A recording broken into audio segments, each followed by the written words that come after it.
Yeah. But this will also shock you. Because one day here, obufuntem. Papa, say 1 year. 1 year, if you have a poor sleep pattern, want to mean that. Now, and now you can measure the physiology of it. Wow. Say, and nano. And now one of the best ways are nipeduano restore them. Okay. And you got that. Uh-huh. As I said to me day. Yeah. On that, I won't say your heart rate goes down. Metabolism goes down. Okay. And so would they yield to what that kind of body now? What body now restore? I restore. To send you akuma. Oh sorry pa. And the power sorry no. Na cortisol ni adrenaline feel go nipedium. Yeah. And what body na nyang hode for prepare for the day. But how could that all of those activities ever from? When to me an year. Those activities are some people ni na ejina so akoma pressure was high offense adrenaline we eye adwuma enti obesoro no na sa amygdala yi ameka no ho asemi wo bo ken danger enti wo bi ka sem kakra bi na obu afu na trigger enti so me wa na ye obo se obu tu ka say o da bi Obitibika say me kunu sorry me hwe nanim sadam say akwe wan na ye because me busa the first question chick no to mama no the me say busa the first one obi otimi study na yire saa say anopa no wo hese no we say mudi so we say muna nanim no a ma me ya me nkasa no nti akosu aduan na ready ready we say that bi akosu na ye me san ko busa the second question because I reply e be ba no eti aware for the papa mu wo adem akosia mame me pese me sambufu. I like this topic wiki when you say obi e lose na djuma yeah obi adwuma bo na bufo nti obi aware egu abufo nti ya obedience so eja dem to abufo nti wakoka de yenka anopa into kwakorasi every say wakoma osoro all the time na me kaiwo afa enkrofo bi ho me kaiwo Moses sani me ne yakusu aka Exodus 33:11 okay Moses and Numbers 14:19 monkai Numbers 20 and he struck the rock what the bone pie instead of speaking to the rock 40 years anamotua oni nyame nante ye nyina what they are saying abufonti wendo ho and Numbers 20:12 a cost Moses entry when timi akọ promised land no the promised land obi promised land e aware abrante bi hia o e no so be waro ona odi nkomo e na BBC na abufobia odi hia no and now we had 40 years yes obi ani ho and obi ani ho once we abrante we share sister bi or you very good just say ne hutwa very intelligent woman abufonti obufu yara otutu ama no and now you then we oba fon we don say dua ya say bo say nti ono so akọ abufu we lose no so unmanaged anger comes with a cost necessary abufu no say wan toto no a e ma wo hire ade King Saul 22 to 24 times he attempted to kill David anger abufu it cost him his life. Finally, we Jonah. Akosia. Okay, in your Jonah. Jonah. Yes, according to Vena, Coca Sempatre. Ubuafu. Womudu Hona, what can some navy? O can passe over Sacra. Wonga Sacra. No, Yanko, what they want. There's onokwa. There's one way bonada and one kum no more massacre. And I say, now we never be brave way to be one. What diasi diana she heard it when it brabery. You are looking for something na uncle way. Uncle would say your pano exactly. Obi what papa opposite the beer uncle for the ono pay. They be at say or no dear. Well, you're very controlling and manipulative way. Manipulative as say one yet dear or pa. Emo Jonah, nothing your crow. Hey, and then I be say eti enipa be bi 300,000 omungu if you say how question come when we dey adifo be dangerous and I make odifo be dangerous because one in your challenge kakra enti che say wase for shit oh yes yeah o man shit na yesu sa no ka kire the be John akoka asempa wa akoka asem no the best is that onyankopon pe odimoye ni aniwu enti waka asempa na wie no God is looking forward that what comes and they will come into repentance. Oh yeah, I say, me he kwan say jabi fisrato. Eja na menti. So nyanti. Me nyanti me buefu. The bia nkrofo nya ne wo pe.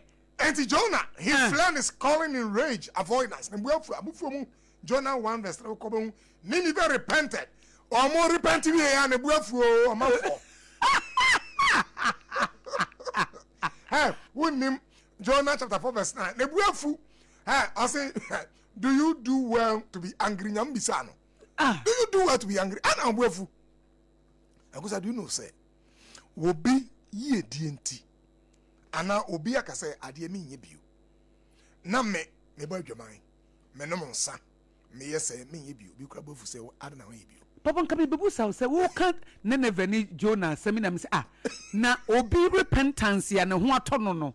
Ama abuofu anti obi ye die so timi de abufuo obi ye die papa timi de abufuo betena watenka so ene wadwenim obi ye die because I na maybe she one by one a different class of anger yes in this free discussion Moses there no if no caregiver fatigue obi za o kai no caregiver fatigue no when you are a caregiver, okay. Ona odan krofano, we a sofo, we a mame, we a teacher, we a ja, we a caregiver. Prolonged dealing with inconform we are stubborn can make you angry. And to obey here, mammy be a winning. Oh, man, do us your man a drone. No, you have no. So do ye the man when I are, was a man no. To say, we bought food. But you so. But I was a Obi here, neba, neba no 1 yard of school. Yeah, and a war born was yadi. One must be here. To was a sure bufu. Once one Auntie Papa says sometimes no will be a dear. O person nipa ye mano. O buano.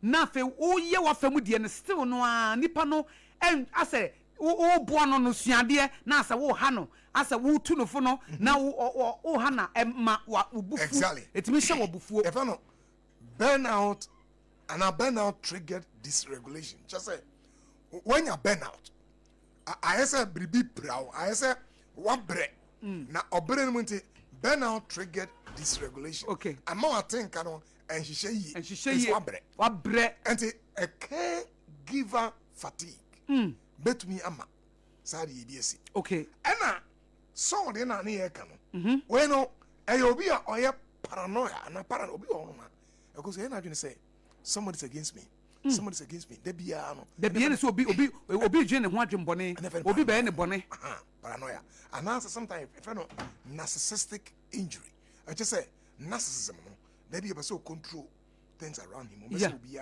on your boss. Me yeni o yeni aba obi enka ho. I say koto. I say koto. And so there no. Okay. Ha, enti eno no e dindan watenka ma obufuntem. And now about Jonah dey here a typical example of self-righteous anger. Nebuafu na wo ye righteous. Who Jonah, oh, you're righteous. After all, yes, man, so and the other now, you are not righteous. And in self-righteous anger, the most, in fact, because you are one of the most resistant angers. Oh, yeah, papa. So, we was self-righteous anger here. Now, Buana, I was your brother. Papa, I didn't know be or tisa, obey mu efa.